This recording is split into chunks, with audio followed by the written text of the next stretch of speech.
What's up, y'all? We back. Got another video for y'all today. You know, QTG 1, 2, 3, 4. Let me see. We got another video for y'all today. So 6 months ago, we looked at some 1-star reviews of some books that we thoroughly enjoyed. You said how long ago was It that? was 6 months ago, man. Jeez. Yeah, man, 6 months. We've been on the platform for a little time, man.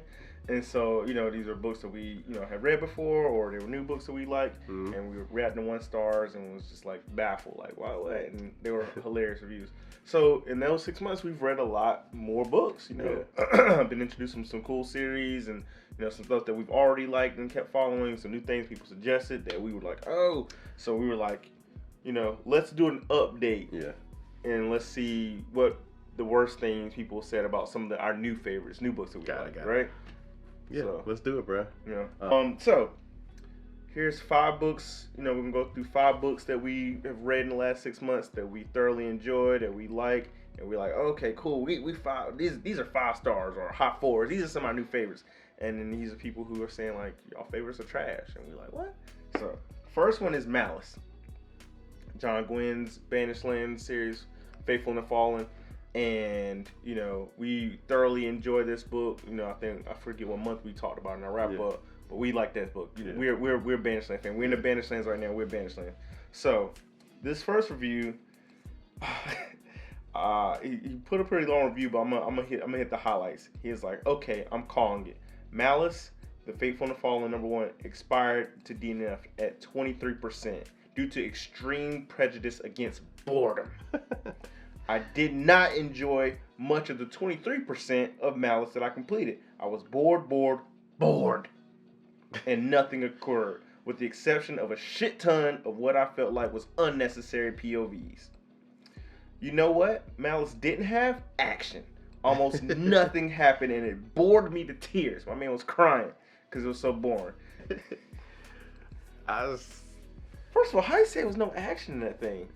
No, okay. Well, I think 23%. It was like, let's think about the first first quarter of the book. It was a little bit slower. Yeah. Right.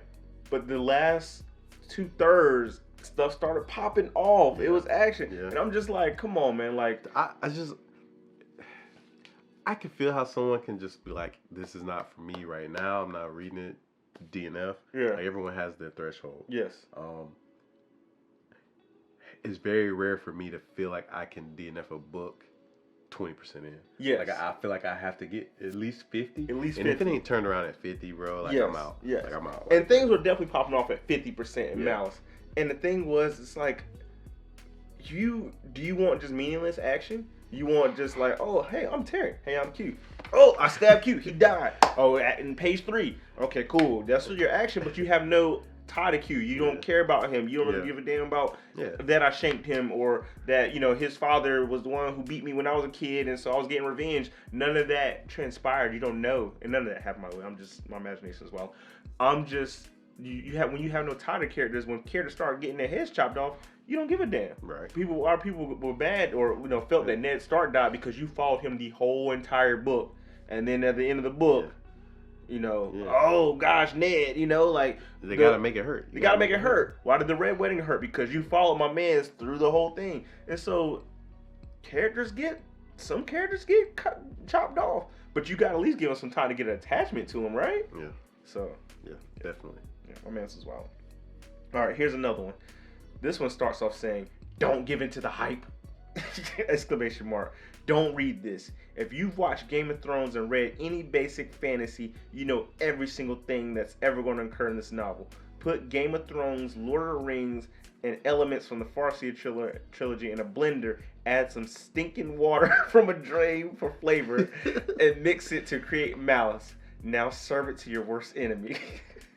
You have to have a like for the characters, I think, and that's how he made this story that they're not new to us. Yes.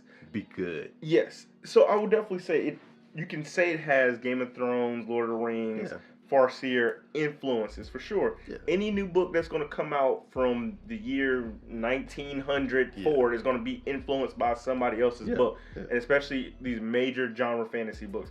It's your execution. It's the things that you might do a little different. Yeah. The way you put out your spin on it that's going to intrigue people. Mm-hmm. So I'm not going to give it knocks for having those influences. Right. Like, I mean, they have those influences. And I will also give it a plus. Game of Thrones ain't finished. So, I mean, my man's finished the series before Game of Thrones. So, I mean, that's one thing, Yeah. But no, I see what they're saying. I see what they're saying. And if you're the type of person that only likes original content, then good luck. Yeah, go find them books from 50 years ago. Good luck. And those be the only books you read. You can't read nothing new because everything else that's been new is going to be influenced some kind of way by something that they grew up reading, Like, that's the thing with me when people knock something for like if it could be A, like an A+. And they were like, oh, it's not original, so we're going to make it a B or a C. It's like, I mean, what else you expect? What else you expect? Like, come on, like, there's not gonna be any video game that you play right now that's gonna be completely original. Yeah. It's gonna have some influences, but it's the way they execute, you know. And maybe you're just tired of that. Don't read it. But I mean, you ain't got to pour stinking water on it. It's some to your worst. He was wildin'. The Assassin's Apprentice. Okay. What did you think about the first book, Assassin's Apprentice? I really like the first book, Assassin's Apprentice. If anyone knocks it for being slow, I get it. Yeah. I feel like it's like having a hot dog versus having some brisket that you cooked over 20 hours, right? Like, you can have a good hot dog. It may take 15 minutes. Yeah. That brisket, is for it to be well, right? It got to be slow cooked for 18 hours, right? And that's, that's... Assassin's Apprentice was good. I enjoyed it, and we're currently in Royal Assassin. Yeah. Now, so and it's just as slow. Yeah. Same writing style, but I mean, it's just things you got to find in it that you enjoy, like the comedy and all these other things. Yeah. But go ahead. What people saying? So, all right, some 1-star reviews for Assassin's Apprentice. Review says, ugh. I didn't care for this series at all. The bad guy is so bad. Stomping around, twirling his virtual sniddly whiplash mustache, sneering and jeering, and literally kicking puppies. And yet the supposed wise mentor in the book keeps insisting mysteriously that there's more to him that meets the eye. Well, guess what? There isn't. He's just as bad as he seems and pretty much saves you the trouble reading the whole book right there. He said, twirling his sniddly widdly mustache.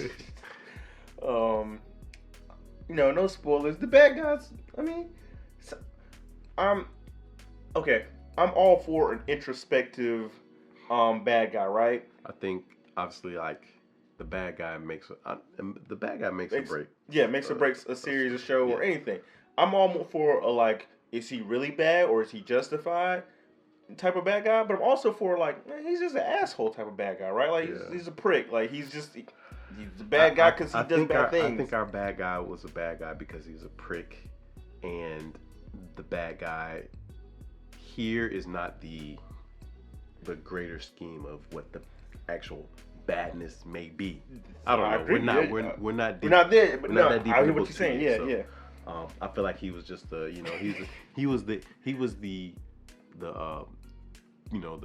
mini boss. Yeah. Before we get to these little battles or something. Yeah. Wait till. I mean, he does cause our main character a lot of consternation, a lot of grief, tons of grief. Yeah. But I don't question why is he really like this? But I think it fits though. It does. There's a lot of pettiness going on in this book. He's super petty. And I think he's super petty. I think it makes sense. Yeah. For the character. So. All right. So here's another one. So they actually have it 1.5 stars. It says, it boggles my mind that this book has such a fantastic reviews. I just don't understand. The first 50 pages were good, as well as the last 30, but the rest was just goddamn awful. For a book that's not even 400 pages, I felt like I have been reading for hours, never making any progress. The first POV was so monotonous, it made it seem like Fitz had absolutely no personality. To make that worse, there was no side characters good enough to hold my attention either. Right, let's name my side character. Hold on. All right, Burge. My man Birch is a legend, bro. Birch is a legend out here. Birch is a legend, bro. I will never forget Birch. Molly? She played an important role, and I liked her for it. Okay. I would say I was never deeply in love with Molly, but I enjoyed what she meant to Fitz. Got you. King Shrewd? I got one for you. The Fool. Yes, the Fool. He said, yes, the Fool. With his little teeth, his pale skin, and his rat scepter. We got a rat scepter, bro. That job be killing me. He talk about his rat. He's like, he knows he's talking to a rat scepter. Yeah. So, Nah. You wild. All right, Sword of Kaigen, Q. What'd you think about Sword of Kaigen? I thought it was really good. It was dope. Really good. It's a great story. I have my one qualm about it, and it's just the fact that I came in that it was a standalone, but I didn't feel like it was ended in a standalone fashion, or it had a few threads where I was like, all right, what you gonna do about this? Yeah. So that's the only thing that disappointed me. But it was a great story. Yeah. Loved it. Mostly overwhelming positive things to say about it. Yeah. 99% great story. All right, so 1-star reviews for Sword of Kaigen. So this person says, nobody could be more upset than me that I didn't like this book. And honestly, reading through it, it gave off vibes of a sort of adult fantasy that I would enjoy very much, but there's so many things about it that just didn't add up. 1, it was so draggy. I normally adore slow-paced fantasy, but this one just didn't seem to work. 2, there were too many info dumps that felt forced. Holy exposition, Batman, honestly. This person said, I could not get behind Misaki either. I couldn't connect to her motivations and priorities. I latched onto her in the first few chapters as someone to watch out for, but ended up being highly disappointed. And this is probably where I disagree. I really like Misaki. Like, I understood her motherly duties, being a new father and seeing my wife be a mother. Yeah. I definitely understood that. But I understood her want for more independence as well, like, because she had a past where she was very much a influencer in what she was doing in her world, and she had a want to do that, and she had a want to see better things out of her husband, and I really like Misaki's character. Her character is great. I mean, I feel like her character was the highlight of the book. I mean, she was really the book. So if you didn't like her, then I guess you probably wouldn't enjoy the story. This person said the Sword of Kaigen is racist.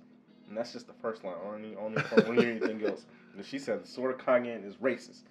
I mean, Fonda Lee, I think, is an Asian author about this Asian story. Hot topic. Can I, as a black man, write a story with a black main character in a black ecosystem and make it racist? Could that happen? Like, you could be like an Uncle Ruckus. Okay, you could be an Uncle Ruckus. You could be like an Uncle Ruckus. Be a black man. I mean, I've seen from what I read, I didn't feel like it was. No. And the first line says, "Sword of Kaigen is racist." The last line says, "Recommending for self-hating agents and cosplayers." I don't think it's none of that. Like, I don't think she was anywhere near that level of anywhere near that. Yeah. I think. Because I don't think she disrespected anybody in a blatantly racist or way and undertones and actions. It was have some hard things going from it, but again, we obviously not Asians, so we don't know. We maybe didn't connect to what maybe some of these people are connected to that made them feel like it was like that. But let us know if y'all. I think they. Are we missing something? Is it like that? I'm gonna say they wildin', but if they'll think they weren't wildin', let me know. Point it out to us, please. Yeah. Look at that. Here's another comment to our homie. She said, "Not my cup of tea. I picked this up because Aaron from Booked and Busy, but I don't think we have the same taste." And that's it. You influencing people out here. Aaron, you out here influencing people. She literally said, "I picked this up because of Aaron, but I don't think we have the same taste." Then why would you pick it up if you don't think you have the same taste? It must have been the first book. I don't know. Whatever. Somebody said this book does everything wrong within the first 50 pages. Easily the worst book I've read this year. I don't know. All right, so that's Sword of Kaigen. Shout out to the indie authors on these last two. This one is The Lost War. Okay. Which Q? What do you think about the Lost War? So if anyone DNF'd the book before like 50% in, Mm-hmm. I'll understand it. However, once you get to like that, there's like this one point in the book's just like it starts flying, and you're like, whoa, what's going on? There's a lot of things that don't make sense, but then they wrap it up in a way at the end where you're like, okay. Could you see how people not like the ending? Because I saw my man Daniel Green talk about this, and he was saying he could see some people not enjoying the ending of the book.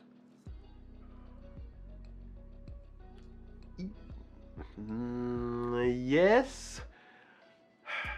Do you think he executed well enough, though? I think it was well executed. Like, I'm highly interested in the next book.